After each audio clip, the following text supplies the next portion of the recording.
நெஞ்சங்களே, நான் ராஜு மனோகரன், ஜெயலானி தேசிய பாடசாலை வளங்குடை.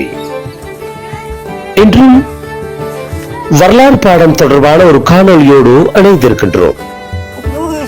களிமண் தொழில்நுட்பம் தரம் 8, அதே போன்று தரம் 10 கல்வி கற்கின்ற மாணவர்களுக்கு வரலாறு பாடத்திலே களிமண் தொழில்நுட்பம் பற்றிய விடயங்கள் உள்ளடக்கப்பட்டிருக்கிறது. அது தொடர்பான காட்சியோடு நாங்கள் எப்போது இணைந்திருக்கின்றோம். பதப்படுத்தப்பட்ட களிமண்ணினை வளைதல் சில்லின் மீது வைக்கும் காட்சியை இப்போது நீங்கள் பார்த்துக் கொண்டிருக்கின்றீர்கள். வளைதல் கைத்தொழில் சிறப்படைவதற்கு வளைதல் சில்லு கண்டுபிடிக்கப்பட்டமை மிக முக்கியமான காரணமாக அமைகிறது.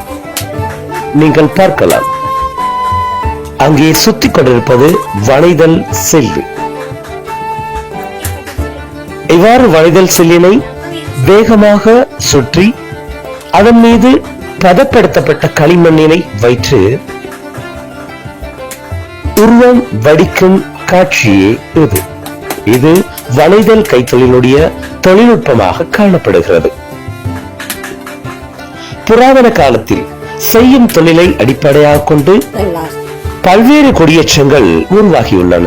அந்த வகையிலே குயவர் கும்பகாரகம என புராதன வரலாற்று மூலாதாரங்களினூடாக எமக்கு தரப்படுகின்ற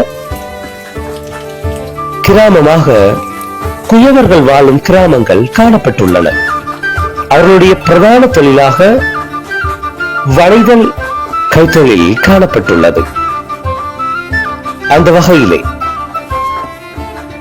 வளைதல் சில்லின் மீது களிமண்ணினை வைத்து உருவம் வடிக்கும் காட்சியாக இந்த காட்சி அமைந்திருக்கிறது.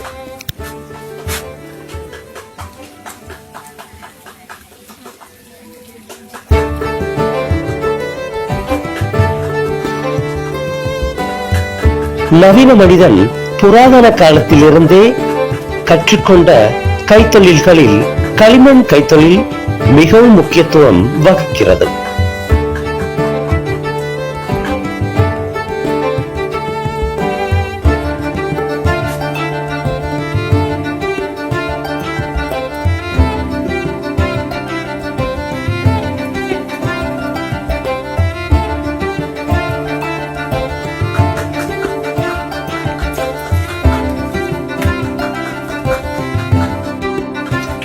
வளைதல் சில்லின் மீது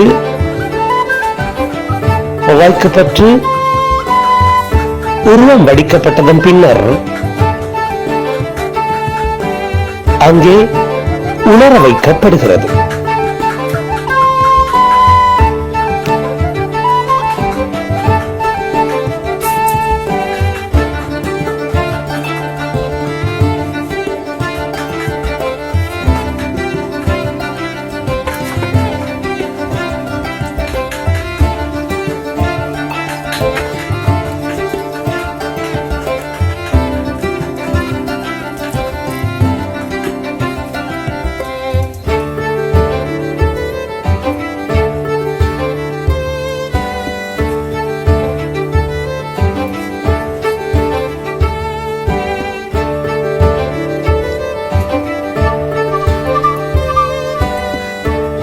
நாங்கள் இப்போது வாழ்ந்து கொண்டிருக்கின்ற வளங்கொடை எனும் பிரதேசம் புராதன காலத்திலே வளங்கொடை என பெயரால் அழைக்கப்பட்ட பிரதேசமாகும். வளம் என்பது மட்பாண்ட கைத்தொழிலோடு தொடர்புடைய இடத்தினையே குறிக்கிறது. எனவே வளங்கொடை என சொல்லப்படுகின்றது மருவி பிற்காலத்தில் வளங்கொடையாக மாறியதாக கூட ஒரு வரலாறுகள் காணப்படுகிறது. இவ்வாறு வளைதல் செல்லின் மீது வைக்கப்பட்டு உருவம் வடிக்கப்பட்டதன் பின்னர் அந்த மட்பாண்டங்கள் உலர வைக்கப்படுகின்றன.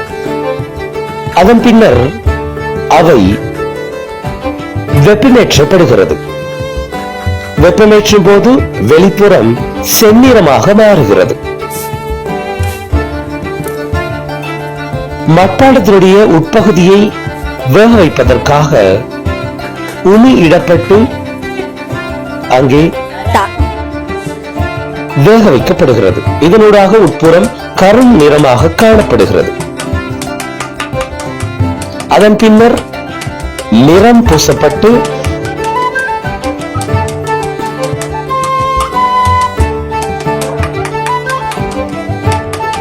வளைதல் கைத்தொழிலூடாக மட்பாண்டங்கள் சிறப்பாக உற்பத்தி செய்யப்படுகிறது.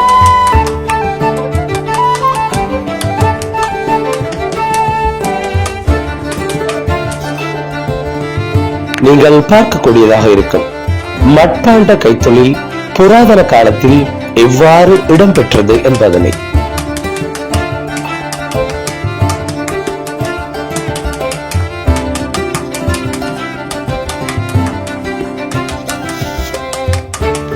நல்லது மாணவ செல்வங்களே, இதுபோன்று இன்னுமொரு காணொலியோடு உங்களை சந்திப்போம்.